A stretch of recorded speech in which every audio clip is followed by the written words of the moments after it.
This is Nick. This is Jack. It's Friday, the real Friday, March 24th. And today's pod is the best one yet. Nick, where are you going? Jack, I'm heading to Aspen, if that's where you're going. California. Beautiful. Yetis, Nick is also decked out from head to toe in T-Boy merch that I am dying to be wearing as well. Okay, they say you wear Gucci in Aspen. Jack, if we're going to Aspen, I'm wearing 2 layers of the best one yet merch. Nick's having a bleisure weekend, but it looks like he's at the Olympics competing for Team T-Boy. I think the flight attendant didn't know what I was wearing, but she liked the hat and she liked the sweatshirt. Nick looks fantastic. You look fantastic. But Jack, I can barely handle the altitude. So what's our first story? PetCo's stock just fell to its lowest level ever. Because we may have hit peak puppy. For our second story, we just saw the biggest showdown of the year, TikTok versus the U.S. Congress. Here's the question they're wondering. Is TikTok too lit to prohibit? And our third and final story, fintech giant Block saw its stock plummet 20% yesterday because it's got a problem. Cash App just got challenged to a rap battle. But Yetis, before we hit that fantastic mix, a wonderful mix to go into a weekend with. I love this mix. We recently told you about the costliest cup of cappuccino. Yeah, it's randomly in Virginia Beach, Virginia. That's where it is. But what about the craziest cup of coffee? Jack, what about the freakiest frappuccino? We found it. Because the newest Starbucks flavor isn't a pumpkin and it ain't a spice either. Yeah, and it's not some messed up matcha concoction either. The newest Starbucks coffee is olive oil. We repeat, 1 shot espresso, 1 shot olive oil. It's like a latte, but with olive oil instead of oat milk. It's like a salad dressing, Jack, but it's in your cortado. Is this extra venti, extra virgin? Excuse me, barista, can you please hold the balsamic on the next one? Now, this olive oil infused coffee is called the Oleato. Yes, Yetis, that name is made up. And it just arrived at Starbucks US locations today. Yes, besties, it's an acquired taste. And the CEO is making the baristas do it. Yes, Howard Schultz came up with the idea when he was on vacation in Sicily. No one had the guts to tell him it was a bad idea. Yeah, let's just do more olive oil. So Yetis, if you spill olive oil in your coffee by accident this morning, it's not a mistake, it's a product. No, it's Oleato. Jack, can we just serve up our 3 stories or what? Let's do it. 15 years before this song, 2 boys from the Northeast met in the dorm. They had an idea that caused a cultural storm. It's the best one yet, but the best is the norm. Jack, Nick, that's it. I don't even think they need to practice. 50%, that's a fat tip. T-Boy City on your at-list. If you know, you know, cause we ready to go. We can't wait no more, so just start the show. Start the show. For our first story, Mr. TikTok went to Washington yesterday and enjoyed a 5-hour-long mega grilling. How's that for short-form content, Jack? It was a political event yesterday, and the politics completely overwhelmed the policy. I mean, but Jack, if we're going to talk about TikTok in Congress, can we also talk about the best scene in Succession Season 3? When Cousin Greg has to testify in front of that mean senator. If it is to be said, so it be, so it is. You can talk normal, Greg. So I shall. Let it be said. Yetis, it is a rite of passage. If you are a big tech company, then your CEO has to face Congress. Zuckerberg, Jack Dorsey, even Cousin Greg. If you move fast and broke things, you end up facing Congress. But this one yesterday wasn't about moving fast and breaking things. No, it wasn't. This was about being a Chinese company that is so successful in the United States, it's making everyone uncomfortable. And the star of the show yesterday was 40-year-old CEO of TikTok, CHWY, on one side. And on the other side was 45 angry House members. Now, the CEO of TikTok had to defend TikTok against a whole bunch of skeptical U.S. lawmakers. And the main question those lawmakers kept asking in various different ways and demanding a yes or no answer. What was it, Jack? Are you an agent of the Chinese Communist Party? There were like 40 different versions of asking, are you a spy? How are you spying on us? And this poor CEO was trying, on the one hand, not to perjure himself with all these tough questions. Which is hard. And on the other hand, not to get in trouble with his Chinese parent company. Which is also really hard. Yetis, Nick and I watched a bunch of the testimony and read a bunch of tweets about the testimony. Oh, yes, we did. And we can tell you it was not a conversation about policy. Yesterday was a political event. And the most unifying force in all of politics right now is that TikTok is a threat. TikTok CEO knew that everyone in the room wanted TikTok to be sold, and if it wasn't going to be sold, then ban it. So he basically had to rebut every single question that had to do with selling or banning TikTok. First, he tried to rebut the ban TikTok argument. Right. TikTok CEO tried to tell Congress that 150 million Americans use the TikTok app. So you shouldn't ban this app since half of your constituents love this app. Okay, so he pointed out you shouldn't ban it. But Jack, how did the TikTok CEO respond to selling TikTok? He said that selling TikTok to a non-Chinese entity won't solve any of your security concerns. Instead, the CEO of TikTok said, hey, we've got a little solution going that we call Project Texas. Project Texas is TikTok's $1.5 billion investment to put a whole bunch of servers in Texas, the capital of America. It's a $1.5 billion investment to tell congressmen, hey, chill, we got this. You're going to be good. So with Project Texas, your TikTok scrolling history won't be on servers over in Beijing. They'll be in Texas. Yeah, servers owned by Oracle, an American company that likes good old-fashioned Texas barbecue. But the members of Congress heard that plan, and they weren't buying it one bit. In fact, they cited evidence of Chinese authorities spying on U.S. journalists via their TikTok accounts. Okay, that's the scary part. But the funny part about what happened yesterday?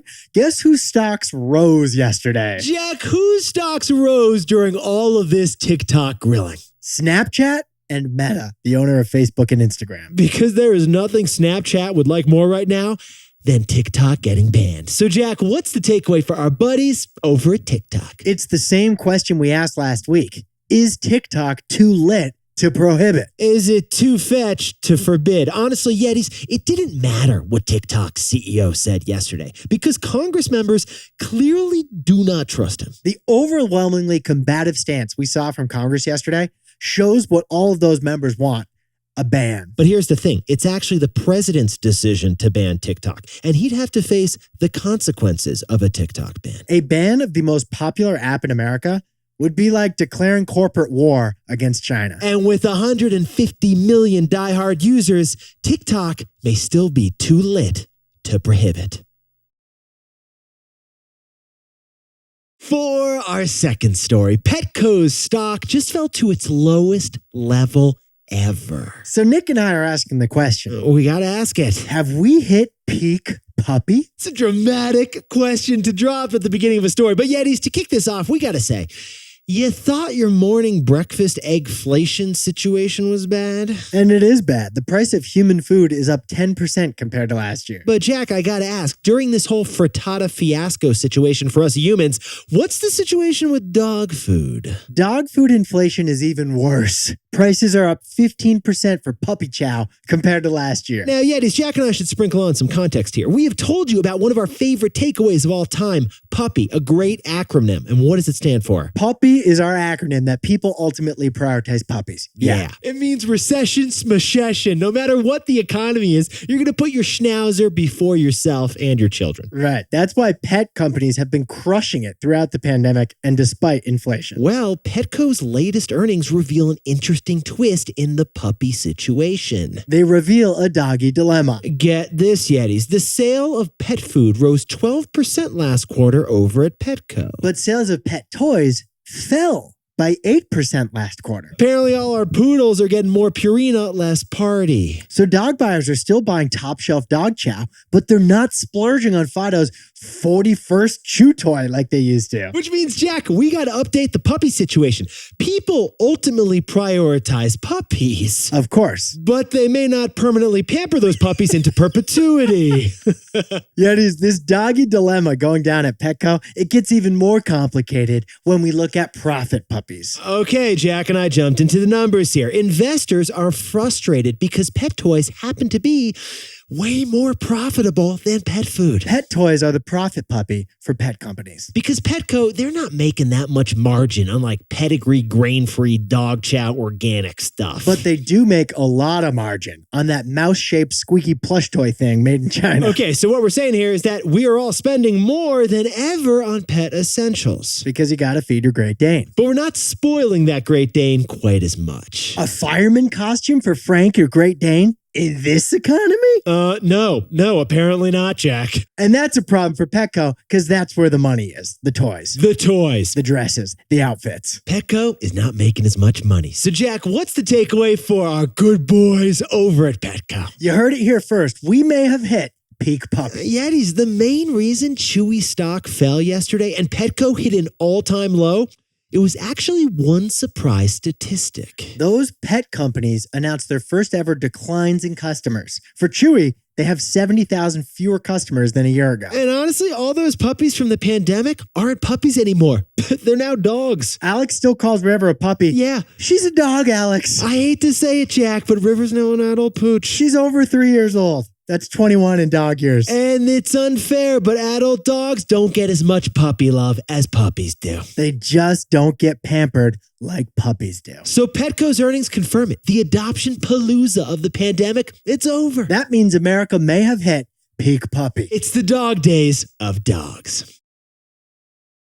And now a word from our sponsor, Robinhood. Golf at 11 a.m., pickleball by 2. Gotta see the grandkids, but I don't know if we'll have enough time. You're probably not thinking about retiring to Del Boca Vista quite yet. But you could be thinking about how to afford retirement. So the newest product from Robinhood, the IRA. The only individual retirement account with a 1% match on every eligible dollar you contribute every year. Limitations apply. In an IRA, your money has tax-deferred or tax-free growth potential. So older you can maybe play pickleball at 2 o'clock. To get started, go to Robinhood.com/TBoy and get your first stock for free. Conditions apply. That's Robinhood.com/TBOY. All investments involve risk. Contributions to and withdrawals from IRAs may entail tax consequences. Robinhood does not provide tax advice. Robinhood Financial LLC, member SIPC.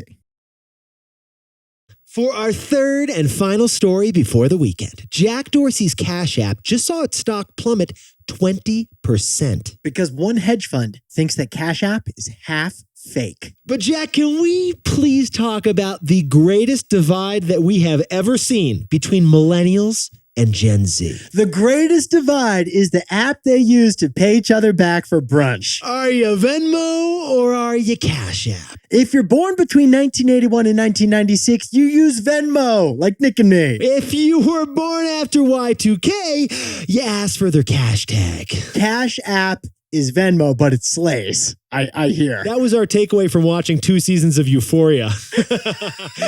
By the way, if you're Gen X, you're going to PayPal us, and we're probably not going to be able to pay you back. No, I don't accept Zelle. And Cash App is owned by publicly traded Block, formerly known as Square. And here's the news. A hedge fund just published a scathing report on Cash App that took the stock down 20% yesterday. The hedge fund was called Hindenburg, and we should point out they also shorted the stock, so they have a conflict of interest. They want the stock to go down. And they're trying to convince everyone else that this stock should fall. Here's why the report was so scathing. To describe Cash App, Hindenburg used the F word of finance. Oh, and what's the F word of finance, Jack? Fraud. Yeah, they accused Block of being the best financial friend of fraudsters. For example, Cash App proudly serves low-income people who have been historically excluded from the financial system. But Hindenburg says that Cash App's best customer is criminals. Cash App says they have a smooth interface and lets you easily open an account in minutes from your phone. Well, Hindenburg says that criminals happen to love that feature too, so they open a whole bunch of burner accounts for each one of their money fraudulent schemes. After a 2-year investigation, Hindenburg alleges that 40 to 75% of Cash App's accounts are actually fake accounts. Okay, we repeat, half of Cash App's accounts may be fake accounts. And Jack, how did they test this? Hindenburg tested it out by trying to open an account under the name Donald J. Trump. which they obviously weren't. And how did that one go down? They got the account opened easily in minutes and were sent a credit card with the name Donald J. Trump despite not having the ID. But here's the mean thing that they did. This hedge fund even put together a music video to make fun of Cash App, which just, come on. Cash App is proud of its cultural relevance. And one thing they like to point out is that 30 rap songs mention using Cash App. That's how relevant it is. Which is kind of awesome. But then this hedge fund cherry-picked the worst rap song references to Cash App and then put it into a mean music video. Made it look like a product for criminals, yeah. But Yetis, here's why Cash App can't just ignore this burn book. The hedge fund, Hindenburg, they actually have some credibility with Wall Street. Yeah, another company that they accused of fraud was Nikola Electric Vehicles. And Jack, what happened to Nikola? The founder and former CEO of Nikola was convicted of fraud and is now facing potential jail time. The F word of finance. So Jack, what's the takeaway for our buddies over at Cash App? Sometimes on Wall Street, you are guilty until proven innocent. Now, Yetis, if true, these accusations will hurt Cash App's relationship with regulators. Its parent company, Block, could get fined or punished by the government for this lackluster compliance. And honestly, this would also hurt Cash App's relationship with customers. Yeah, Block is perceived as the good guy that offers a better deal than the greedy banks. Now, maybe this will blow over, a bad PR moment that will pass with the news cycle. But investors don't think so. They dropped the stock of Block by 20% until they can prove themselves innocent. So founder Jack Dorsey, he'll probably tweet out a whole tweet thread that defends Cash App. But in the meantime, on Wall Street, you're guilty until proven innocent. Jack, can you whip up the takeaways for us for the Real Friday? TikTok CEO didn't seem to convince any of our Congress people yesterday. Yeah, so the question remains, is TikTok too cool to cancel? Too fetch to forbid. Too lit to prohibit? And our second story is PetCo. Its stock hit an all-time low, as people may not permanently pamper puppies in perpetuity. The pandemic puppies we all adopted, they're dogs now, so we may have hit peak puppy. We still love them, but they're not puppies anymore. We just have to admit it. Alex. Who are you trying to convince over there, Jack? And our third and final story, Jack Dorsey's Cash App was accused of fakeness and enabling fraud. Sometimes on Wall Street, you're guilty until proven innocent. Now, time for the best fact yet. This one sent in by Yeti Chris P. from France, but living in lovely Los Angeles. Chris heard our story this week about Dole and the pineapples that they love to grow. Okay, first of all, a lot of Yetis sent in a lot of pineapple facts, Jack. Kind of love it. Now, we said that Dole, the fruit company, owns the largest maze in the world. It's a pineapple maze in Hawaii. Well, ipso facto, Chris had another fun fact about pineapples for us. Apparently, it takes about 3 years to actually grow a pineapple. And each pineapple plant can only grow one pineapple at a given time. So the next time you see that flamboyant fruit at the grocery store, make sure that you cherish that thing. Yes, relish that pineapple, Jack. Revere that fruit. A pineapple is a one-of-a-kind fruit, and you can't squeeze profit out of identical pineapples. But you can still appreciate and applaud the pineapple in perpetuity. Full circle. Yetis, you look fantastic today. Oh, and by the way, it is Quiz Friday. Isn't it Quiz Friday, Jack? It's Quiz Friday, our 1-minute weekly pop-biz pop quiz. It drops this morning. Okay, here's the deal. You can play at go.tboypod.com. Go.tboypod.com. Test how well you know the takeaways from this week. So drop the quiz like your family text chain. Challenge your mom. Yeah, stop bragging about your crossword puzzles, Mom. Try out my pop-biz pop quiz instead. Yetis, have a fantastic weekend. Celebrate some wins. We'll see you in the quiz. Nick and I, we'll see you Monday. Or in the quiz. Or in the quiz. See you Monday.